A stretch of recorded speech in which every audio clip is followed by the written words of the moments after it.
Domingo passado, cheguei a falar que um ponto importante nas histórias da Quaresma, nessa reflexão do tempo da Quaresma, é a questão da confiança em Deus, da perseverança, ter a certeza que Deus está caminhando junto ao longo de nós nesse deserto que nós atravessamos. E os textos de hoje eles vão reforçar muito isso. A começar, quando a gente vai lá no Antigo Testamento, Abraão, que é chamado de pai, nosso pai na fé, e não é à toa, não é só porque, digamos que ele começou com basicamente a tradição monoteísta, a tradição de culto só a Deus. Inclusive as três grandes religiões do mundo se reportam a ele por conta disso. Não só nós cristãos, os judeus também e os muçulmanos também enxergam ele como aquele que deu começo a tudo isso. Deu o começo às nossas tradições de fé. Mas além disso, Abraão também foi alguém que confiou muito, plenamente, esperou contra a esperança, aquele que confiou contra tudo aquilo que parecia.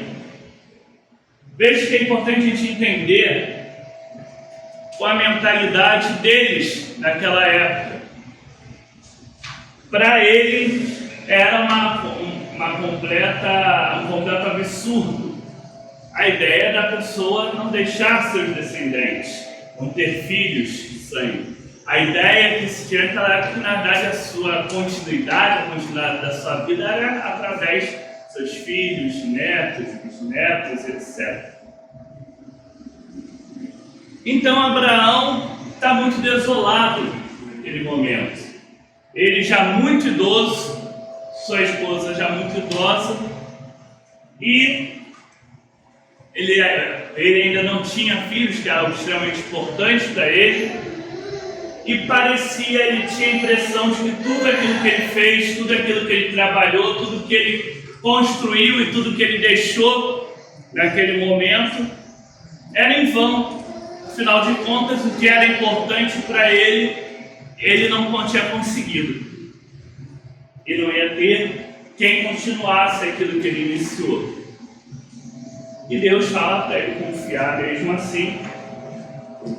E há uma expressão na Bíblia muito singular, muito própria, que diz que ele teria descendência como uma. De fato, aconteceu. Aconteceu até de uma forma que ele não esperava, ele de fato teve seus descendentes físicos. Eu falei que três religiões se reportam, três povos se reportam, Abraão, dois deles se reportam serem descendentes dos seus filhos físicos. Mas além disso, nós cristãos, embora entendamos que de alguma forma nós demos continuidade àquilo que os judeus começaram, nós entendemos que a filiação, digamos assim, de Abraão é espiritual.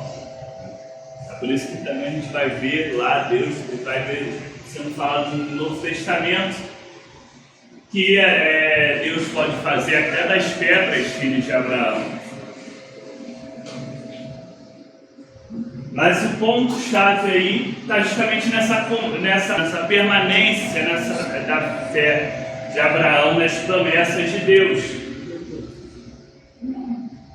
E quando a gente pensa nisso, nos faz também entender que essa confiança não é só para aquilo que a gente quer, aquilo que a gente espera, mas também é para aquilo que a gente precisa, que a gente deve. O apóstolo Paulo vai falar sobre aquelas pessoas cujo Deus é o seu próprio estômago. E o que ele quer dizer com isso? Aquelas pessoas que só vivem por aquilo que elas estão com vontade de fazer, né? Que elas só fazem aquilo que aí não se preocupam com o algo maior, né? E aí ele diz isso, ele diz que sabe que a gente vai passar por essas dificuldades, mas entende que nós seremos transformados, nós seremos isso. E essa fé do apóstolo Paulo também é um exemplo disso. Paulo não teve muita moleza não, aliás teve nenhuma, depois que começou a anunciar o Evangelho. Estava indo de lá para cá, deixou uma família importante, foi para lá e para cá, era perseguido, aqui era perseguido, ali era maltratado, vivia algumas dificuldades, foi preso e no final foi morto. Mas ainda assim, ele entendia que era algo maior e entendia que mesmo naquilo ali Deus estava com ele. Chegamos no Evangelho. Claro, passamos também pelo Salmo, que o Salmo ele constantemente está repetindo essa questão de confiar em Deus, né, no meio da adversidade. Mas chegamos no Evangelho. No Evangelho, Jesus também dá a prova máxima da confiança e da firmeza de continuar a fazer o que tem que ser feito e que Deus age naquilo, mesmo com os riscos e com as dificuldades. Pessoas vão alertar ele, o Herodes, o pessoal não está gostando muito disso não, que você está fazendo e tal. E ele responde de uma forma bem enérgica, né? Isso é aquela raposa que eu vou continuar. Né? Essa ideia de perseverança na quaresma e de confiança em Deus estão muito conectados e que a gente precisa muitas vezes resgatar. Quando nós paramos para olhar ao nosso redor, ou até na nossa própria vida, nós vamos encontrar diversos momentos e diversas pessoas sofrendo diversas situações e principalmente tendo que muitas vezes permanecer firmes.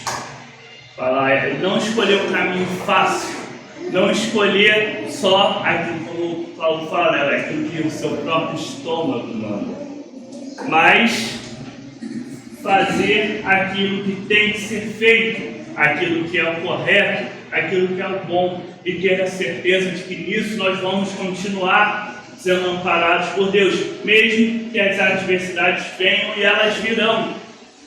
Elas sempre aparecem o caminho para atrapalhar. A grande mensagem da quaresma é justamente isso. Não é esquecermos que temos desafios pela frente, temos, mas é ter a certeza de que eles vão continuar existindo, mas nós vamos continuar mais ainda superando. Nós mais ainda vamos continuar andando, vamos continuar atravessando o deserto. É óbvio que em alguns momentos nós vamos ter dúvidas, é óbvio que em alguns momentos as coisas vão parecer meio perdidas. É por isso que o deserto é um ótimo símbolo para a quaresma. Porque o deserto é um lugar que você se perde mesmo, você não tem referência, tudo é igual. Tudo que conspira contra, né? É calor, não tem água, tem animais que não são os mais amistosos, né? Tem as coisas todas conspirando contra, tem as miragens que acontecem, né? Que nos enganam, e tudo é muito parecido, é difícil se orientar no deserto. Então nós entendemos que muitas vezes a gente vai atravessar, e mesmo quando nós não atravessamos, temos pessoas ao nosso redor que atravessam seus desertos.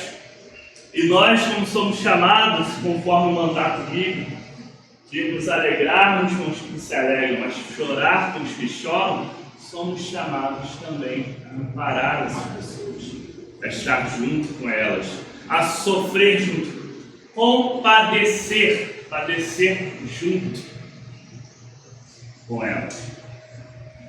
Esse é o nosso chamado. E essa é a mensagem da Quaresma. Que nós possamos, nesse período de Quaresma, refletir mais, nos encorajarmos mais para a vivência cristã.